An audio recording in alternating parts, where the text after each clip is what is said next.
Hello les amis, j'espère que vous allez bien. Nouvelle vidéo, et cette fois-ci on va s'intéresser à la saga James Bond, mais sur un angle différent. Alors, c'est parti.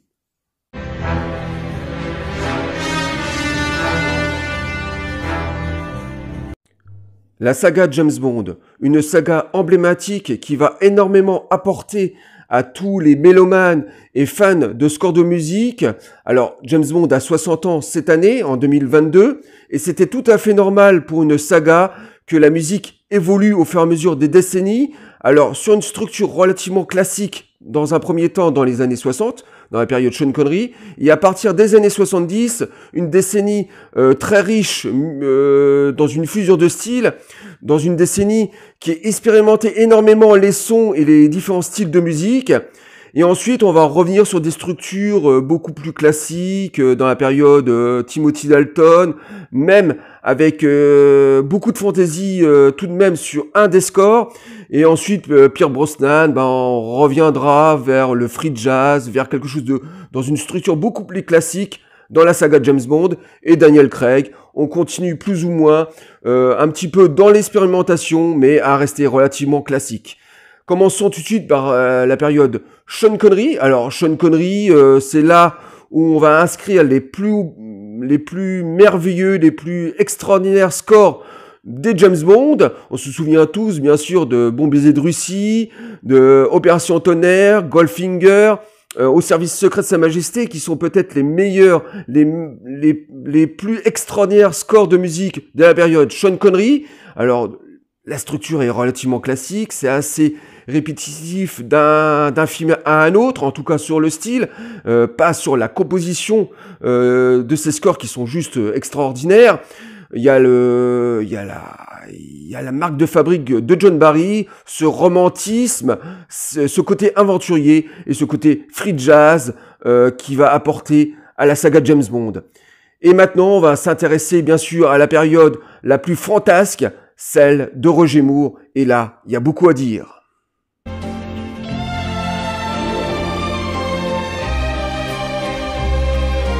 La période Moore, une période très riche, très différente de celle de Sean Connery. Forcément, on passe une étape.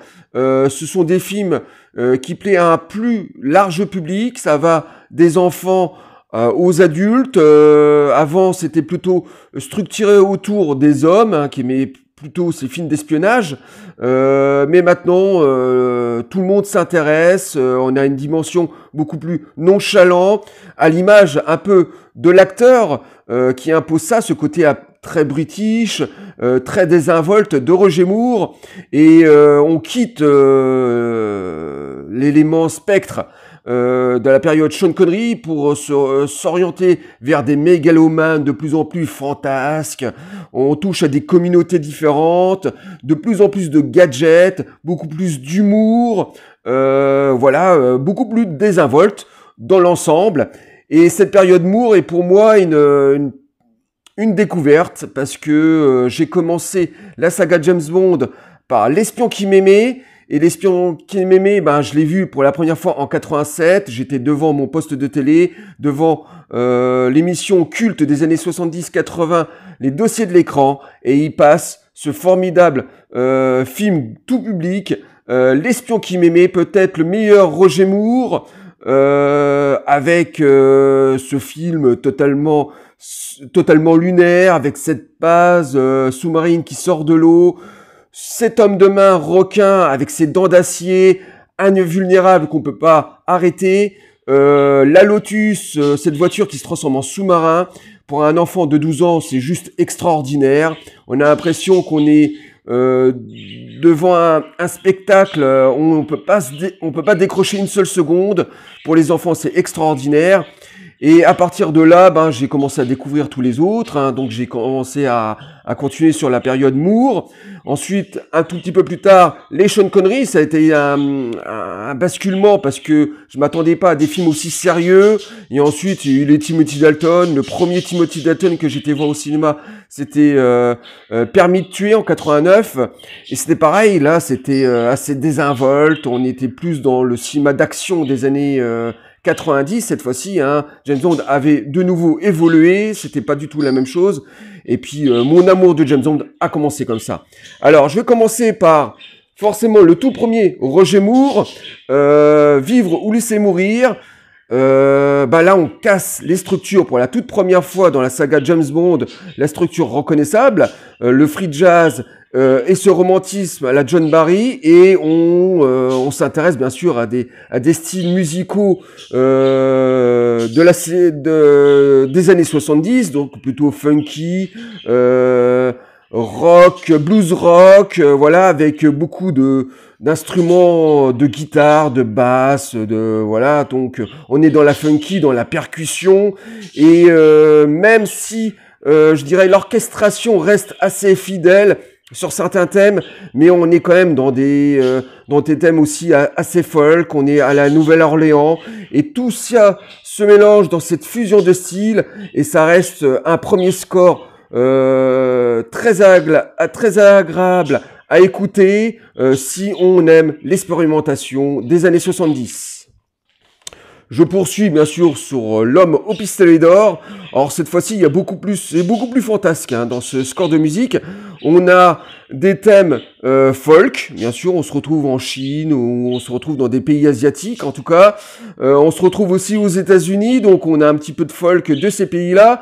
On est beaucoup dans des thèmes aussi très humoristiques, très légères comme ça. On retrouve aussi une structure encore assez reconnaissable, James Bond sur certains thèmes, et on rend hommage à quelques classiques de films comme ça sur certains thèmes. Dans l'ensemble, c'est un score qui est assez agréable, mais assez déroutant si on aime la période Sean Connery. Ensuite, l'homme... L'espion qui m'aimait, alors celui-là, c'est comme je vous ai dit au début, c'est par ce film que j'ai découvert la saga James Bond, que je suis totalement tombé amoureux de cette saga, et cette musique est peut-être le score le plus fantasque. Pour moi, c'est une fusion de styles, on passe d'éléments classiques, je dirais même de musique classique, à la folk, en revenant sur des éléments, sur des thèmes fantastique, surtout quand il y a Requin qui apparaît comme ça. Moi, j'aime particulièrement un thème assez folk, qui est plutôt de musique qui fait très oriental. Ce thème s'appelle non, c'est pas ça, c'est Majov Club, qui est vraiment un thème folk de ces pays-là qui est juste très entraînant et très paradoxal. Donc c'est une fusion de styles et peut-être un des meilleurs scores de James Bond de la période Moore. Moonraker, on continue dans la fantasy, cette fois-ci. Alors John Barry revient là au sein de la saga James Bond, et il continue plus ou moins sur les idées de l'espion qui m'aimait, avec un score très fantasque, assez science-fiction bien sûr sur son final. On retrouve aussi des éléments assez folk, cette fois-ci au Mexique, des thèmes assez comiques, enfin voilà, c'est une fusion de styles, et assez déroutant pour la période Sean Connery. Ensuite, je vais vous parler de ce dernier. Alors, cette fois-ci, Bill Conti fait une petite escale dans la saga James Bond. Peut-être que John Barry était occupé ailleurs, ou bien tout simplement les producteurs voulaient peut-être un son nouveau. En tout cas, Bill Conti fait une petite escale, et cette fois-ci, on est dans un score. Alors, je peux comprendre que c'est peut-être un des plus mauvais, mais en tout cas, moi, je l'aime. Il est très, très intéressant. Cette fois-ci, on est dans la disco et dans la funk. Et il y a beaucoup de chansons secondaires qui sont assez sympathiques, avec des variations de style sur le générique et des versions instrumentales. Et je trouve ce score totalement à l'image du film, c'est-à-dire complètement loufoque, avec une histoire un peu tirée par les cheveux. J'adore ce film, et j'adore aussi son score pour ce qu'il représente. En tout cas, il est totalement inscrit au début des années 80. Et maintenant, passons à la période Timothy Dalton.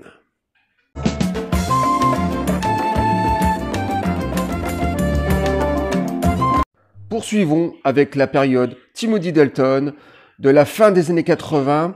On quitte la période Moore et toutes ces années d'expérimentation musicale et on revient avec cette fois-ci, avec cette période Timothy Dalton, beaucoup plus orchestrale. On revient au schéma classique de la saga Bond, mais avec des petites particularités familières aux années 80, la domination des claviers et le rock'n'roll.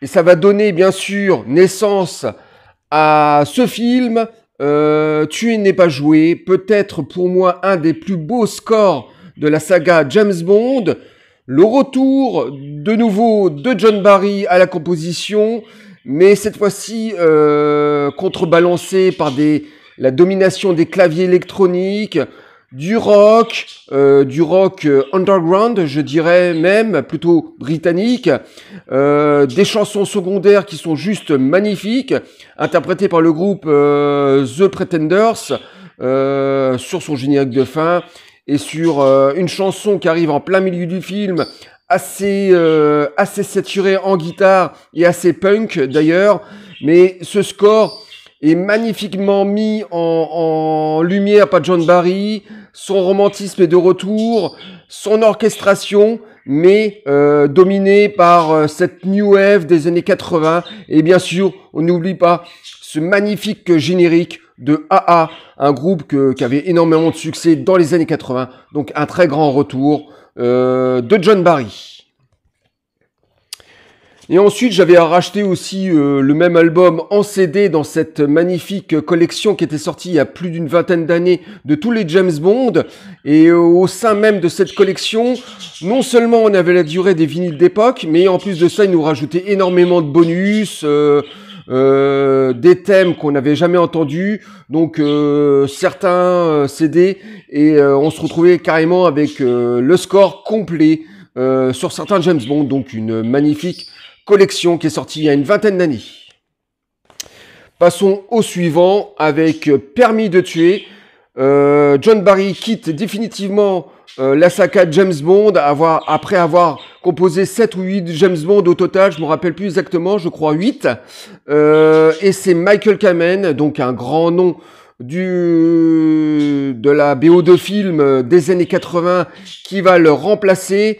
Michael Kamen qui est très connu pour ses films d'action, on se souvient tous de L'Arme Fatale, par exemple, et en composant la musique de ce James Bond, en fait, ça va être une musique typique des films d'action des années 90. C'est une orchestration assez sauvage, assez rythmée, assez rapide. C'est du pur Michael Kamen dans ses meilleures compositions. J'adore ce score. Il y a un petit peu de folk parce qu'on se retrouve bien sûr dans des pays très différents, donc on a quand même des chansons secondaires comme ça qui sont issues de ces pays, et je dirais même une chanson secondaire qui termine le film, qui est splendide, qui est vraiment très très bien, mais c'est surtout le score de Michael Kamen qu'on retrouve là, avec beaucoup de fureur et beaucoup d'énergie. On s'ennuie pas une seule seconde à l'écoute de ce score, c'est de la maestria de Michael Kamen. Et pour finir cette sélection des scores de James Bond, les plus intéressants, terminons par la période Pierce Brosnan.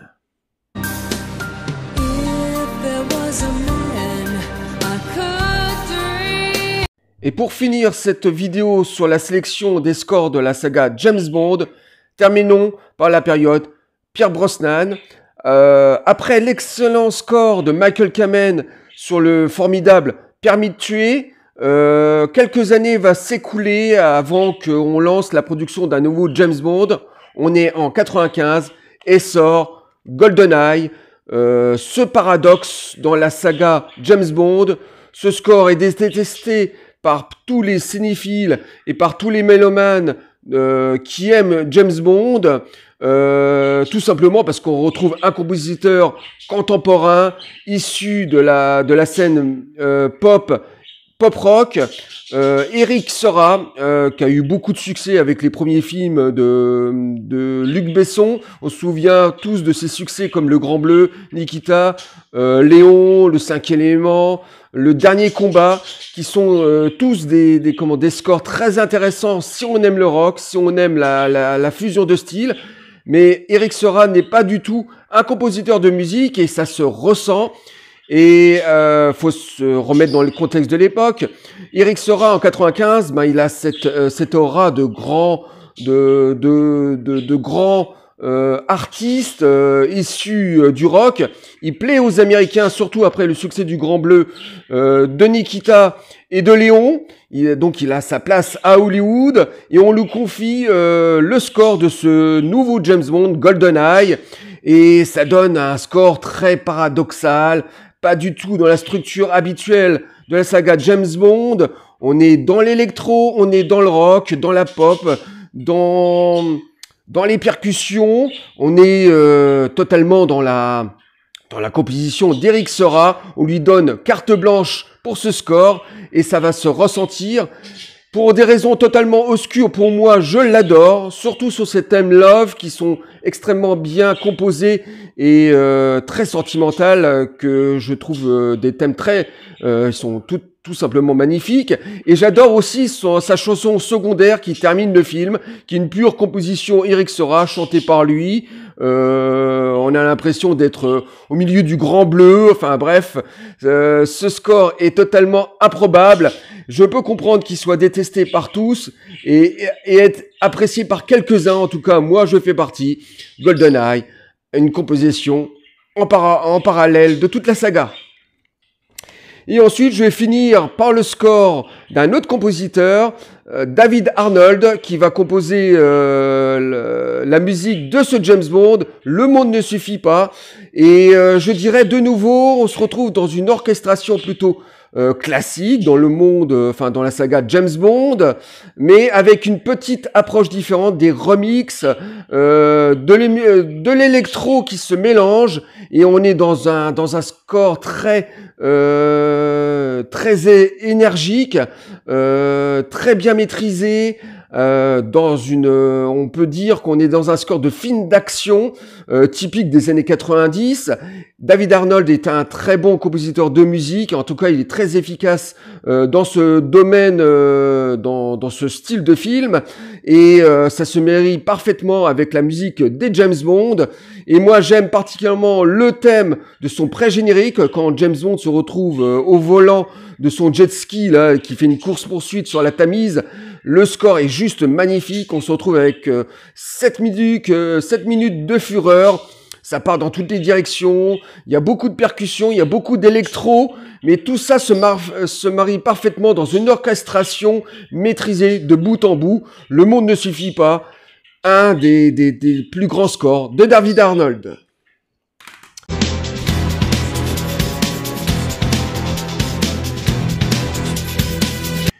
Voilà, je vais vous parler seulement que de ces deux films-là de la période Pierce Brosnan. C'est les scores que j'affectionne le plus. Mais David Arnold va continuer par la suite à sortir d'autres scores de la saga James Bond. Et ensuite, pour finir, je vais vous parler de la période Daniel Craig, qui est pour moi la période la moins intéressante, même si on revient sur une structure de nouveau classique, free jazz. Ce sont des très très bons scores de musique. Mais pour moi, les scores de musique des années 2000 me plaît beaucoup moins. Il y a une structure beaucoup moins fantasque. Moi, ce que j'aime, c'est les fusions de styles, et c'est ce qu'on avait dans les années 60, 70, 80. Et dans ces années 2000, pour moi, c'est légèrement trop carré et trop orchestral, trop calibré, même si je reconnais que Hans Zimmer a fait des très bons scores dernièrement sur les James Bond, mais pour moi personnellement c'est pas forcément la meilleure période de la saga James Bond. Alors, vous l'avez compris depuis le début de cette vidéo que c'était une sélection des scores les plus paradoxales, les plus intéressants de la saga James Bond. Bien sûr, j'ai pas parlé des grands classiques de John Barry qui étaient Opération Tonnerre, Bon baiser de Russie, Au service secret de Sa Majesté ou Goldfinger, qui sont tout simplement des bijoux d'écriture et de composition. Et pour moi, c'était très important de revenir sur l'originalité de la saga James Bond.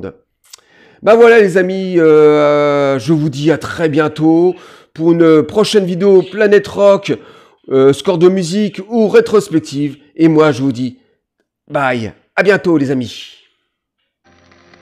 Espériez-vous que je parlerais? Non, monsieur Bond, j'espère que vous mourrez.